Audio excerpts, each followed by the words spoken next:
Hello and welcome back.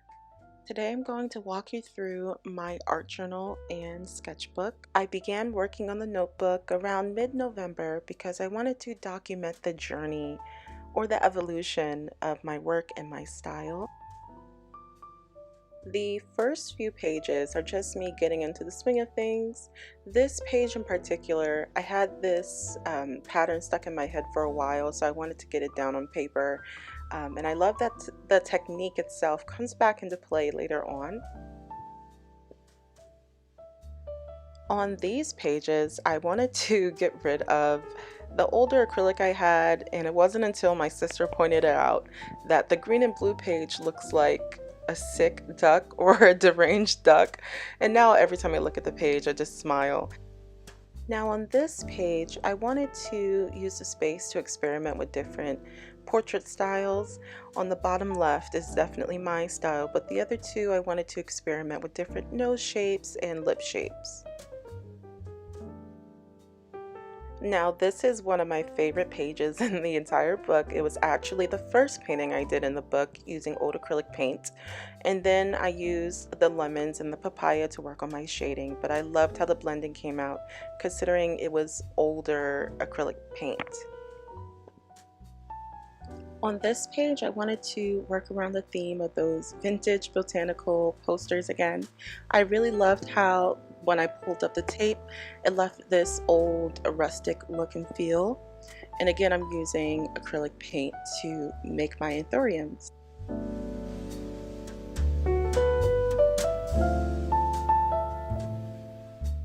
Now this one, I'm probably going to say this about every page, but this is definitely one of my favorite pages. Again, I'm bringing back that technique from the beginning, and I wanted to play with balance and space.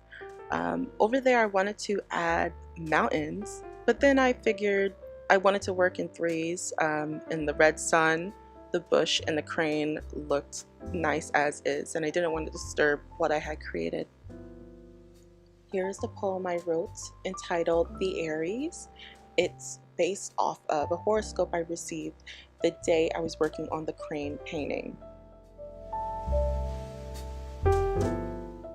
Now, I'm unsure if this page needs to be censored or not, but I was really inspired by the work of Carmel Jenkins and her body figures, so I wanted to try my hand at it.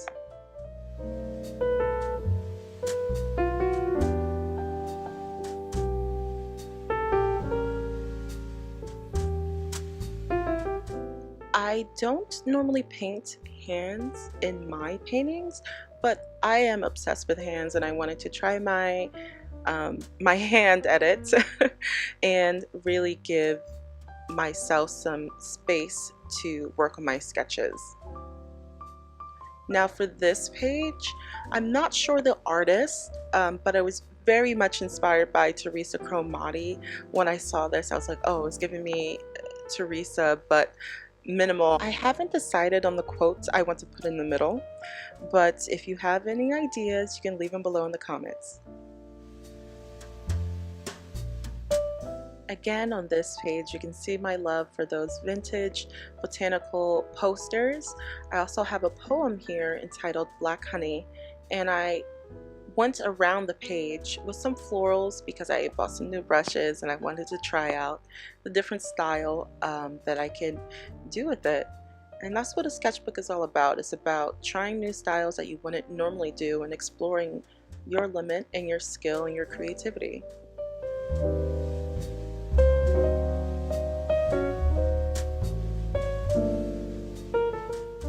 Now we're coming to, again, one of my favorite pages. I call this page my mask page, and of course it's all mask. I grew up in a house with masks from all over the world. My parents would travel and bring home souvenirs and totems and antiques. So just seeing it in my everyday has definitely been incorporated into my art.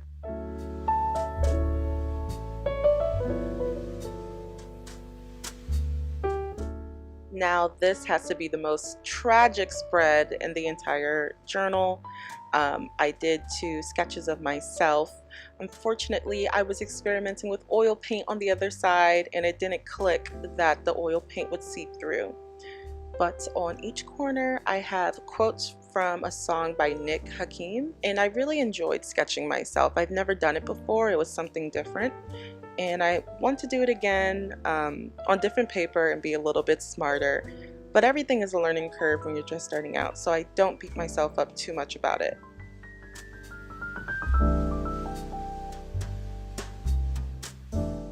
This is another interesting page. I wanted them to be the inverse of one another, and instead of the eyes being at the top, the oil painting would have no eyes. Instead of having a noisy background, the wording instead would be on her clothing. I actually really love how this oil painting came out, and I'm thinking about making her into bookmarks or something that lives beyond the page. You guys let me know.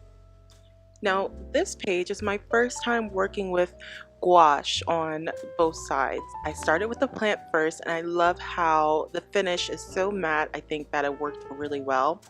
Then I wanted to experiment more with vibrant colors, so I worked on the butterfly. And all in all, I think it came out really cool, and I want to work with gouache more in the future. I actually did 2 gouache paintings. If you want to see that, I'll link it above and below.